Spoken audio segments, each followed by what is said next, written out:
Today I'm filming from a bit of a different place than usual. I am in Erie, Pennsylvania, and whenever I'm out of town, I like to check out what kind of comic shops they have. I found this shop right here called Action Toy Man. They are mainly an action figure shop, but they have an entire room dedicated to comic books, and I could spend all day in here. I spent quite a few hours.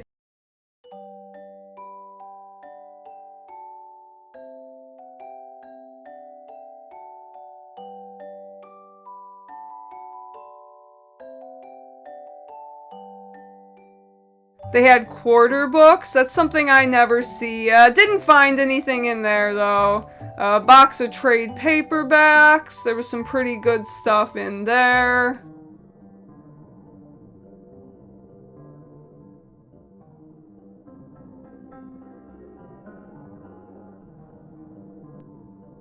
Over here was some of the better stuff, and then you get into some of the dollar books. There were a lot of dollar books. Honestly, most of these boxes were all dollar boxes.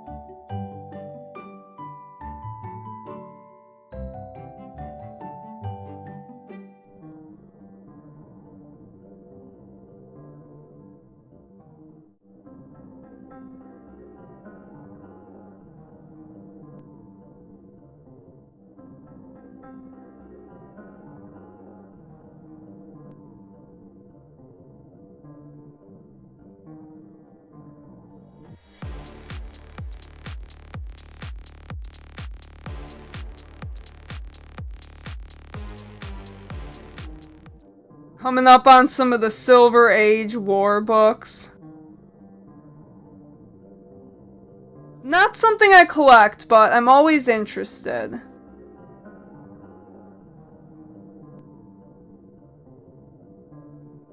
Batman appearing as a White Lantern. I did wind up getting that one.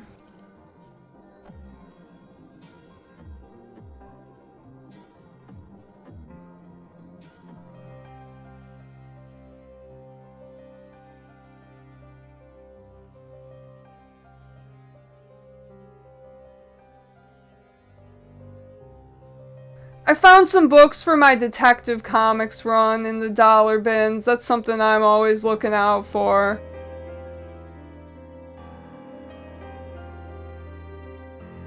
And that was neat. That's an early Red Hood appearance in a Green Arrow comic. I snatched that up.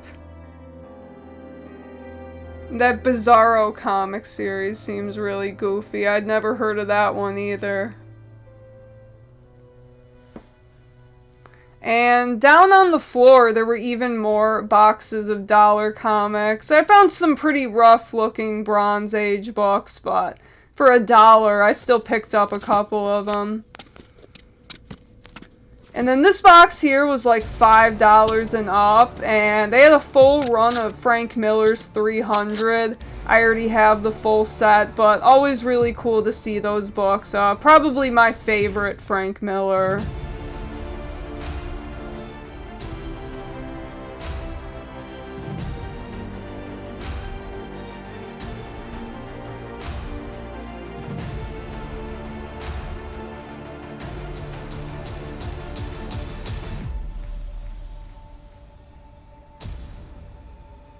Ooh, that Catwoman movie poster was really cool.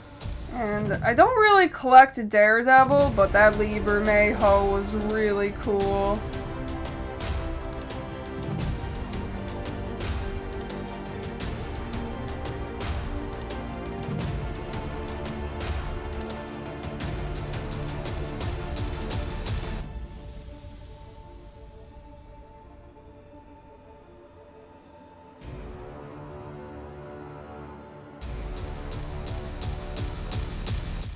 And on this side, you have more dollar books and more wall books.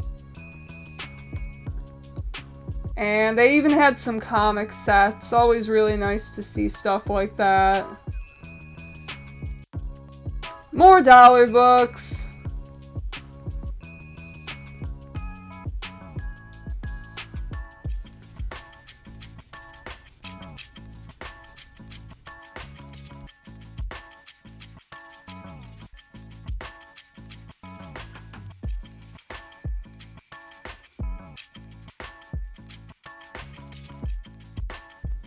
Ooh, that is one I've never seen before. Oh, I love that.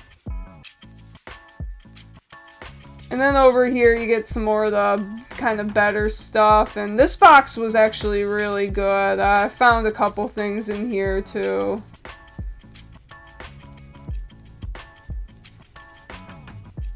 And this is definitely a shop I would come back to, for sure. There's some stuff that I'm looking at that I would definitely go back for. And I was here until they closed, so I definitely could have spent more time digging through these boxes had I left a little bit earlier. But overall, the trip wasn't too bad, so it's somewhere I wouldn't mind coming back to. And the day wasn't over there. I wanted to make the most of it and check out another shop, so I found a place called Books Galore. This is mainly a bookstore, but they do have a decent selection of comics, and I was checking out some of these Lee Bermejo detective comics, but they were just a little bit higher priced than I like to pay for stuff like this, but there was a saving grace. I found a box of some pretty cool Silver and Bronze Age DC that was all fairly priced for the most part. There was some Superman's Girlfriend, Lois Lane, some Jimmy Olsen.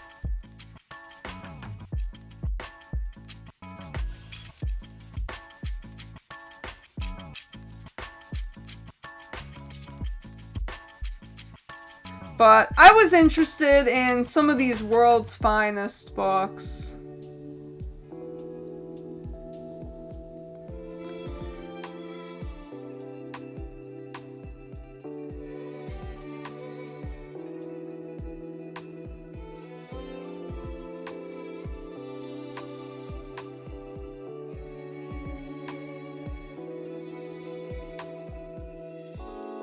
And this shop was also getting ready to close, so we didn't have a lot of time. We looked around the rest of the shop for a little bit, but just got a couple books from here, so now I'm gonna go home and show you guys what I picked up. Well guys, that was my first time comic hunting in Erie, Pennsylvania, and the shops I went to were not comic specific shops, but I was still able to find a lot of good stuff. So the first shop I went to was called Action Toy Man, and they were mainly an action figure toy type of shop, but they had an entire room full of comic books, so that is straight where I went to, and I spent a lot of time in there. I was going kind of quick because I didn't have the most time. We'll start with the dollar books that I got. So first one that I'm going to show, one of my favorite uses of foil on a cover. This is Red Hood Outlaw 27, and I want to make sure you can really get a good look at that. This one definitely looks better in person, but it's really cool. It's kind of combining negative space with this sort of limited foil, and I really dig that one. So Red Hood Outlaw 27 with that sick foil cover. Had to pick that up for $1. I had never seen that one before. And a lot of the dollar books I got were kind of filler issues for my Batman and Detective Comics collections. So this one is Batman 708. And you can see it says they're drawing the line at $2.99. How long did that last for? But there you go. That's pretty cool. And then we have Detective Comics 825. This one was cool. It is the return of Dr. Phosphorus. He's been getting pretty popular lately because of the Creature Commandos. This one was interesting. I had never seen this one before. It's a Green Arrow book, who I don't normally collect, but it's an early appearance of Red Hood. It's Green Arrow number 70, and as you can see, there's an early appearance of Red Hood. He didn't really show up that much after he was introduced, so I'm excited to check this one out and see what it's all about. More Detective Comics. We have 766. This is part of the Bruce Wayne Murderer. I just really like mugshot covers. Thought that one was cool. Detective Comics 832. Detective 867. 842. And 840. So that's it for the Detective Comics Batman filler. And then I got a little bit of Bronze Age Superman for $1 as well. So this one is Superman number 309. That's a Jose Garcia Lopez cover. Really good. I always like the all black covers, so I was drawn to that one. And this one is Action Comics number 512. And I went with this one because I thought it was really funny. You have Superman kissing Lex Luthor's wife, who is also bald like him. I'm sorry, I just thought that was really funny. And some more Bronze Age Superman. This is probably one of my favorite eras to the 20-cent era. And this one is a Nick Cardy cover, Superman 262. Last couple dollar books, these ones are loose without bags and boards, and these ones are in a little bit rougher of shape. They were the ones that were down under the tables, but still found some pretty cool Bronze Age stuff, even if it's low grade. So I found one for my Brave and the Bold collection I needed. This is Brave and the Bold number 109, and it is Batman and Demon. I have another Batman and Demon Brave and the Bold, but this one I was still missing, so I was happy to find it for just $1. And some very low grade, like the spine is almost detached Batman, but it is Batman 278. I just couldn't pass up some Bronze Age Batman for $1. And then we have some $5 books, and I did get one $10 book. So the first $5 book I grabbed was Brightest Day, number 14, and I got this one because this is the first time Batman becomes a White Lantern, and that's just a cover that I always really liked. So, Batman, White Lantern appearance. I really like the Blackest Night storyline. The Brightest Day is definitely not as exciting and good, but still, I like any cool, weird appearance of Batman, so cool to see him as a White Lantern, even if briefly. And this is one I've heard about and never picked up. It's a Batman one-shot called Seduction of the Gun. Sounded like an interesting book. I've heard this is a good read. By John Ostrander. Okay, I'm sure it will definitely be a good read then. So just another one for the Batman one-shot collection. I always like picking stuff like that up. And then we have something a little cool and different. This is a little bit of Bronze Age horror. I do pick some of this stuff up occasionally, and especially when it's done by Neil Adams or Nick Cardy. And this one is done by Nick Cardy. This is The Witching Hour, number 25. And this is always a really cool one. I've seen this one before, and always really liked it, wanted to have it. It is the Happy Death Day cover. So really awesome and creepy. I like that one a lot. Here's another one for the Detective Comics collection. A little bit of Bronze Age Detective 454. And this is a goofy one where Batman is being accused of murder. I love that it's a purple cover. Very cool. And again, only $5. Another one that was also $5. I got Action Comics 363. And this is one that I also really like because it is a Neil Adams cover. I like to pick his stuff up whenever I can find it for cheap. So $5 to me is always a good deal for something like that. Especially for Silver Age. Definitely can't go wrong. And I got one more book from that first shop, and this one was actually something I got for my husband Luke. I always like to look for something that I think he might like, and this one definitely stuck out to me. He's really big into older shows, like black and white shows, so he was showing me some episodes of Laurel and Hardy that he liked. So when I saw this, I decided to pick it up for him. It's Laurel and Hardy #1 from DC, and I'm a sucker for the Bronze Age, the 20-cent DC era. So this is kind of my way to introduce him to my favorite era of comics. So thought that was fun, and he definitely seemed to get a kick out of it, so that was cool. I had never seen or heard of that one. And then the last shop we went to, it was called Books Galore. It was mainly a bookstore, and their comic selection was definitely a little overpriced compared to what I would normally like to pay. But there was a saving grace, and I found a good little section of some fairly priced silver and Bronze Age stuff.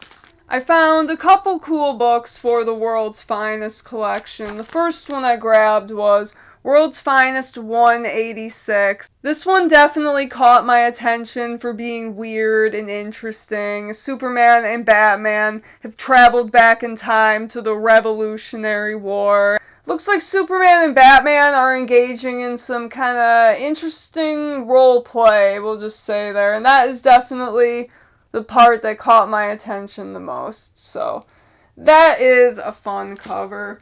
They always had fun with these World's Finest. And oh yeah, it was also the cover was done by Kurt Swan and Neil Adams, so that's always a win. These are like the late silver, early Bronze Age. That was cool. That was kind of when they were still doing the goofiness of the Silver Age, but really kind of amped up how dark some of it was. And then we have World's Finest #200. I always like the anniversary issues, and this one is another Neil Adams that I really like. Said there's some tears on the cover, but overall, I think it looks nice. It was $8. The last one, this one was $10, by the way. I forgot to mention. So that was $10. This one was $8. So definitely not bad prices for books like this. I always see them going for a little bit more. So I was happy to find it. I love this cover. Like I said, I always love the all black. I really like Robin too. I like the way Neil Adams draws him. And it's always nice to see the World's Finest issues that don't have Batman, since there are so many that are just Superman and Batman. Kind of used to seeing the same ones all the time. And this is one I've just never seen out and about, at least not for a price I wanted to pay. So I was really happy with these two books to add to my World's Finest collection. And everything else I found, I'm really happy. This was a good haul. I'm really happy with all those dollar books, and I would particularly go to that first shop, Action Toy Man, again. I think that they had a really good selection. I hope you guys liked that. Let me know what you thought of those books. Was there anything you would have picked up? And thank you for watching. As always, have a good day. Peace out.